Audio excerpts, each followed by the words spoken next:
नमस्कार मु अक्षय आपण मानक स्वागत करुच्ची आउ गोटे नुआ ब्लॉग रे। आजिर ब्लॉग रे आपण माने देखिबा को पाइबे पाताली श्रीक्षेत्र। वीडियो स्टार्ट करबा पूर्व आपण समस्त को मोर एक छोटो रिक्वेस्ट जे माने एपर्यंत चैनल को सब्सक्राइब करना प्लीज चैनल को सब्सक्राइब करबा संग संग बेल आइकन बटन को प्रेस करी ऑल को दबाई रखंतु कारण ए बड़ी इंटरेस्टिंग वीडियो अपलोड रे सर्वप्रथम आपण माने देखि परिबे। तो चलंतु वीडियोटी स्टार्ट करबा। आजिर वीडियो आरंभ होईची कोटसमले ग्राम मध्यरु सोनपुर जिल्लार 27 किलोमीटर एवं वीरमहाराजपुर ठारू केवल 22 किलोमीटर दूर में अवस्थित पाताली श्रीक्षेत्र। पाताली श्रीक्षेत्र होउची सोनपुर जिल्ला तथा ओडिशार एक प्रसिद्ध ऐतिहासिक महत्वपूर्ण धार्मिक स्थल। विश्वास करा जाए जे एठारे थिबा गुंफारे महाप्रभु जगन्नाथ सुभद्रा और बलभद्र 144 वर्ष पाताली होई रही। आपण माने जदि पाताली श्रीक्षेत्र आसीबा को चाहउछन्ती ताले निजर पर्सनल गाड़ी नै आसी परिबे। ता छड़ा बस रो भी सुविधा अछि आपण माने आसी परिबे। वर्तमान पहुंची से पाताली श्रीक्षेत्र निकट रे आपण माने देखि पारुथिबे गुंफा ऊपर को जिबा पूर्व देखिबा को पाइबे तीनोटी रथ। भली एठारे मध्ये खूब धूमधाम रे रथ यात्रा पालन करा जाय। देखि पारुथिबे बहुत सारा पूजा सामग्री दुकान अछि। एठारु आपण माने पूजा सामग्री नै परिबे। गुंफा ऊपर को जिबा पूर्व ठीक डाहाण पार्श्व रे आपण माने देखिबा को पाइबे प्रभु जगन्नाथ सुभद्रा एवं बलभद्र तीन ठाकुर को एठारे आपण माने दर्शन करि परिबे एवं ए सीढ़ी दे आपण माने गुंफा ऊपर को जाई परिबे। 200 रु 300 मीटर पाखापाखि ए बली पहाच निर्माण होईची।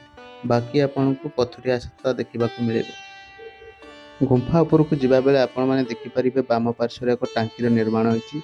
एठारु आपण माने पानी नेकी जिबे कारण ऊपर पानी रो बहुत असुविधार सम्मुखीन होबा को पड़ी थाए। डेफिनेटली एठारु पानी नेकी जिबे। पाखापाखि 200 रु 250 मीटर आसीबा पोरे एठारे मध्ये आपण माने प्रभु जगन्नाथ सुभद्रा एवं बलभद्र मंदिर देखिबा को पाइबे।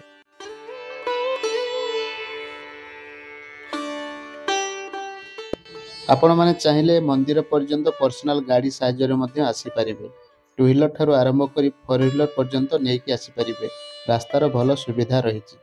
एही मंदिर निकटरू दारुकोण गुंफा दूरता होछि पाखापाखि 700 मीटर एवं माधव गुंफार दूरता होछि 2 रु 2.5 किलोमीटर।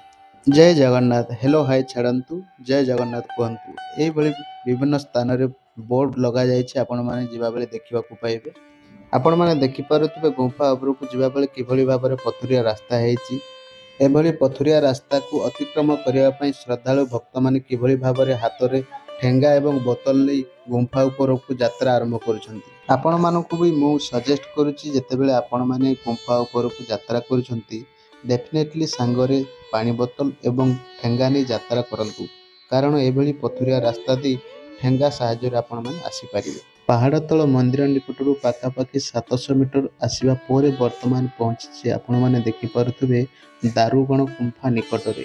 दारुकोण गुंफा भीतर को जाई ठाकुर को दर्शन करिया पई एई भली बैरिकेड बा सीढ़ी रो सुविधा रहिछि। आपण माने चाहिले दर्शन करि परिबे। आपण माने देखि पारुथिबे दारुकोण गुंफा पूर्वरु बाम पार्श्व रे रहिछि माधव गुंफा को जिबा पई रास्ता। देखि पारुथिबे माधव गुंफार दृश्य एभली पथुरिया रास्ता दी आपण माने माधव गुंफा को जाई परिबे। आजिर वीडियो रे दारुकोण गुंफार कोनसी तथ्य मु देबा को चाहि नाही कारण पूर्वरु जेहेतु दारुकोण गुंफार डिटेल्स वीडियो मु अपलोड करि सारिछि। डिस्क्रिप्शन रे लिंक अछि। आपण माने चाहिले डिस्क्रिप्शन लिंक क्लिक करी वीडियो पूरा देखि परिबे। आजिर वीडियो रे आपण माने देखिबा को पाइबे माधव गुंफा। माधव गुंफा दारुकोण गुंफा ठारू दूरता होछि पाखापाखि 1.5 किलोमीटर दूरता।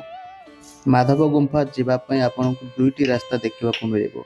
प्रथम रास्ता बाघपाली दे आसी परिबे। द्वितीय रे दारुकोण गुंफा दे मध्ये आसी परिबे। जेउ माने एई रास्ता अतिक्रम करी तीन ठाकुरन को माधव गुंफा रे जे दर्शन करछंती डेफिनेटली जय जगन्नाथ लिखि कमेंट बॉक्स रे कमेंट करंतु। चतुर्पार्श्व घंच जंगल पहाड़िया स्थान पथुरिया रास्ता एभली परिस्थिति रे जते बेले आपण माने यात्रा करछंती मनर डर जति थाए ताठारु अधिक आनंद मध्य थाए।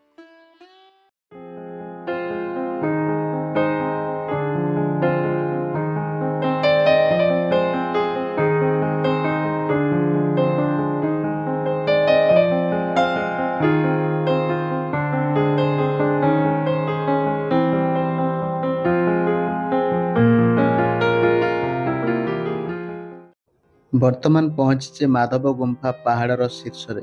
आपण मान देखि पारुथिबे माधव गुंफा ऊपर दृश्य ये चारिआडे पहाड़ घेरी होई रहिथिबारु एहार व्यू अत्यधिक सुंदर देखा जाए। ପାହାଡ଼ ଉପରୁ ମାଧବ ଗୁମ୍ଫାକୁ ଯିବା ପାଇଁ ଏଠାରେ ରାସ୍ତା ମଧ୍ୟ ଦର୍ଶାଯାଇଛି, ଆପଣମାନେ ଦେଖିପାରୁଥିବେ। ଏହି ପାତାଳୀ ଶ୍ରୀକ୍ଷେତ୍ରର ପ୍ରତ୍ୟେକ ଗୁମ୍ଫାମାନଙ୍କର ସ୍ୱତନ୍ତ୍ର କାହାଣୀ ରହିଛି। ଇତିହାସ କହେ ତତ୍କାଳୀନ ସୋନପୁର ରାଜାଙ୍କ ରାଣୀ ଏହି ସ୍ଥାନକୁ ଅତ୍ୟନ୍ତ ନିରାପଦ ମଣି ଏହି ପାହାଡ଼ ଦେହରେ ଗୁମ୍ଫାମାନ ନିର୍ମାଣ କରିଥିଲେ।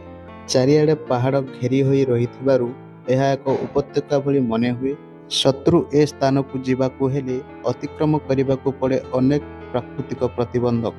ଯବନ ଶତ୍ରୁମାନଙ୍କ ଭୟରୁ ରକ୍ଷା ପାଇବା ପାଇଁ ବିପଦ ସମୟରେ ପରିବାରର ଲୋକମାନେ ଏଠାରେ ଆଶ୍ରୟ ନେଉଥିଲେ। ଅନେକ ଲୋକମାନେ ବିଶ୍ୱାସ କରନ୍ତି ଏହି ଗୁମ୍ଫାମାନଙ୍କରେ ଅନେକ ଧନରତ୍ନ ଲୋକାୟତ ଅବସ୍ଥାରେ ଅଛି। ଏହି ଗୁମ୍ଫାଗୁଡ଼ିକରେ ମୁନି ଋଷିମାନେ ରହି ପୂଜା କରି ଆସୁଥିଲେ।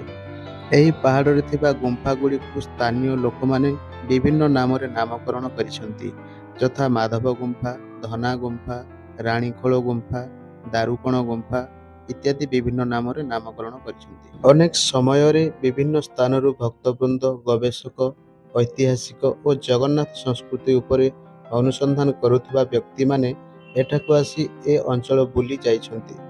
ଏବେ ମଧ୍ୟ ତ୍ରିକୁଟ ପାହାଡ଼ ଉପରେ ଥିବା ମାଧବ ଗୁମ୍ଫା ଉପରୁ ସମୟ ସମୟ ଶଙ୍ଖଧ୍ୱନି ଶୁଣାଯାଉଥିବାର ଲୋକମାନେ କହନ୍ତି। ଏ ଥିଲା ମାଧବ ଗୁମ୍ଫାର କିଛି ଜଣା ଅଜଣା କାହାଣୀ। ଆପଣମାନେ ଦେଖିପାରୁଥିବେ ହେଉଛି ମାଧବ ଗୁମ୍ଫା ଠିକ୍ ସାମ୍ନାର ଦୃଶ୍ୟ।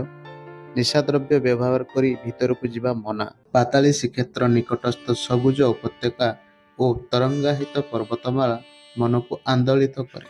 ଅତ୍ୟନ୍ତ ମନୋରମ ପରିବେଶ ସାଙ୍ଗକୁ ଆଧ୍ୟାତ୍ମିକତା ଭାବନା ସୃଷ୍ଟି କରେ ଏହି ସ୍ଥାନ। ଜଗନ୍ନାଥ, ବଳଭଦ୍ର ଓ ସୁଭଦ୍ରା ତିନି ବିଗ୍ରହ ବିଭିନ୍ନ ସମୟରେ କୋଟସମଲେଇ ତ୍ରିକୁଟ କନ୍ଦରରେ ଗୁପ୍ତଲୀଳା କରିଥିବାର ଐତିହାସିକ ସତ୍ୟତା ରହିଛି। ଜଗନ୍ନାଥ ସଂସ୍କୃତିର ଏହି ଅନନ୍ୟ ପୀଠ ଜଗନ୍ନାଥଙ୍କ ଆଦିପୀଠ ରୂପେ ମଧ୍ୟ ବେଶ ପରିଚିତ ଲାଭ କରିଛି। ପୀଠର ବିଶେଷତ୍ୱ ଯାହା ହେଉନା କାହିଁକି ପ୍ରାକୃତିକ ସୌନ୍ଦର୍ଯ୍ୟରେ ଭରପୁର ତଥା ଗୁମ୍ଫାଗୁଡ଼ିକୁ ଦେଖିବା ପାଇଁ ବର୍ଷସାରା ଶ୍ରଦ୍ଧାଳୁମାନଙ୍କ ସୁଅ ଛୁଟେ। ପୁରୀ ଶ୍ରୀମନ୍ଦିରର ପ୍ରଶାସନ ଏହି ସ୍ଥାନକୁ ପରିଦର୍ଶନ କରି ଜଗନ୍ନାଥଙ୍କ ଅନ୍ୟତମ ଲୀଳାଭୂମି ଭାବେ ସ୍ୱୀକୃତି ପ୍ରଦାନ କରିଛନ୍ତି।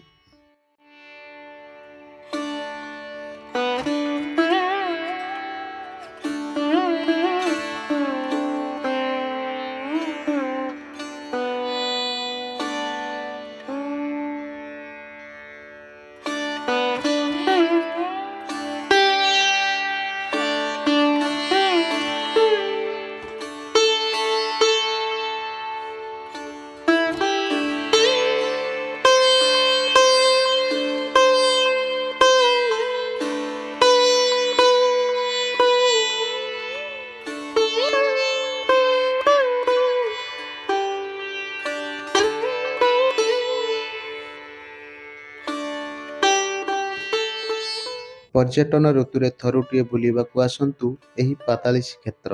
ଦର୍ଶକ ବନ୍ଧୁ, ପାତାଳୀ ଶ୍ରୀକ୍ଷେତ୍ରରେ ଥିବା ମାଧବ ଗୁମ୍ଫାରେ ଜଗନ୍ନାଥ, ବଳଭଦ୍ର ଏବଂ ସୁଭଦ୍ରା ତିନି ବିଗ୍ରହଙ୍କୁ ଦର୍ଶନ କରି ଆପଣମାନଙ୍କୁ କେମିତି ଲାଗିଲା କମେଣ୍ଟ ବକ୍ସରେ ଲେଖି ନିଶ୍ଚୟ ଜଣାଇବେ। ଯଦି ପ୍ରଥମ ଥର ପାଇଁ ଚ୍ୟାନେଲରେ ଭିଡ଼ିଓ ଦେଖୁଛନ୍ତି ତାହେଲେ ଚ୍ୟାନେଲକୁ ସବସ୍କ୍ରାଇବ୍ ମଧ୍ୟ କରିନେବେ, କାରଣ ଏହିଭଳି ନୂଆ ନୂଆ ତୀର୍ଥସ୍ଥଳୀର ଭିଡ଼ିଓ ଏହି ଚ୍ୟାନେଲ ମାଧ୍ୟମରେ ସବୁଦିନ ଆପଣମାନେ ଦେଖିବାକୁ ପାଇବେ। ଦର୍ଶକ ବନ୍ଧୁ, ଆଜି ତ ସମୟ ହୋଇଯାଇଛି, ପୁଣି ଦେଖା ହେବ ଆଉ ଏକ ନୂଆ ତୀର୍ଥସ୍ଥଳୀରେ। ସେ ପର୍ଯ୍ୟନ୍ତ ମୁଁ ବିଦାୟ ନେଉଛି। ନମସ୍କାର, ଜୟ ଜଗନ୍ନାଥ।